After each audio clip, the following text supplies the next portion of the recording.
As the great Stoic philosopher Epictetus once said, we cannot choose our external circumstances, but we can always choose how we respond to them. This encapsulates the essence of Stoicism, a philosophy born in the bustling heart of ancient Greece over 2,000 years ago. Stoicism is not just a collection of profound quotes, it's a practical philosophy, a way of life that continues to resonate in our modern world. At its core, Stoicism is about understanding what we can control and what we can't. It urges us to focus our energy on cultivating inner peace rather than being consumed by external events. It encourages acceptance of life as it is, not as we wish it to be. This philosophy was championed by some of the greatest minds of antiquity, including Seneca, Marcus Aurelius, and of course, Epictetus. Epictetus posed that we are indeed masters of our lives, but is this always the case? To delve deeper into this question, we reached out to some experts in the field. Firstly, we heard from Dr. Adrian Stanford, a professor of philosophy at the University of Cambridge. He posited that Stoicism is not just a philosophy but also a way of life. Stoicism, he said, teaches us to focus on what we can control, our actions and thoughts, and to let go of what we can't, the chaos of the world around us. In this sense, we do become masters of our own lives.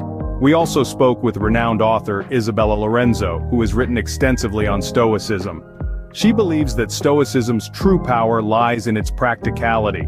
Life is fraught with difficulties, she explained, but Stoicism equips us with the tools to navigate these hardships with grace and resilience. It's not about eliminating emotions, but rather understanding and managing them. However, not all experts share the same enthusiasm for Stoicism. Dr. Julian Curtis, a psychologist from Yale University, highlighted some limitations. While Stoicism offers a compelling framework for self-control and resilience, he cautioned, it may inadvertently encourage emotional suppression, which is not healthy. It's important to remember that we are humans, not Stoic statues. Echoing this sentiment, Dr. Maria Sanchez, a philosophy professor from the University of Madrid, pointed out that the interpretation of Stoicism can be a double-edged sword. If misinterpreted, she warned, Stoicism can lead to a life of indifference and passivity.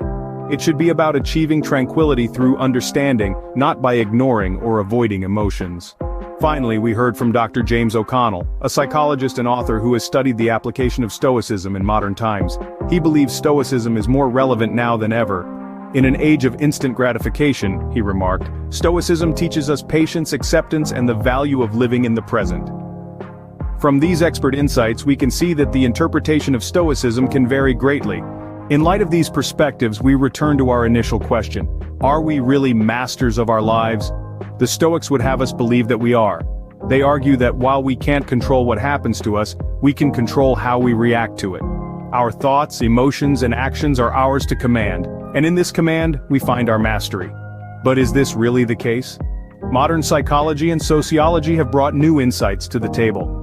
They show us that our perception and decisions can be heavily influenced by our external circumstances. The society we grow up in, the people we surround ourselves with, and even the media we consume can shape our thoughts and emotions in significant ways. Just think about it. How many times have you found yourself in a mood you couldn't shake off, even though you knew it wasn't doing you any good? Or made a decision you later regretted, swayed by the opinions of others or societal pressures? These experiences challenge the Stoic belief that we are completely in control of our internal world.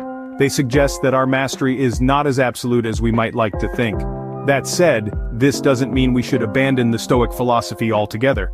It merely points to a need for a more nuanced understanding of what it means to be the masters of our lives. So, while Stoicism encourages us to believe we are masters of our lives, perhaps it's not as simple as it seems. Stoicism can provide a powerful framework for dealing with life's challenges. But like any philosophy, it doesn't hold all the answers. As we've seen, Stoicism encourages us to control our reactions and find serenity and acceptance. But it also poses a critical question. Are we truly masters of our own lives? This question is left for each of us to ponder. Thank you for joining us in this exploration of Stoicism. Do you feel like a master of your life? Share your thoughts in the comments below. If you enjoyed this video, don't forget to subscribe for more philosophical discussions. Remember, the journey of learning never ends.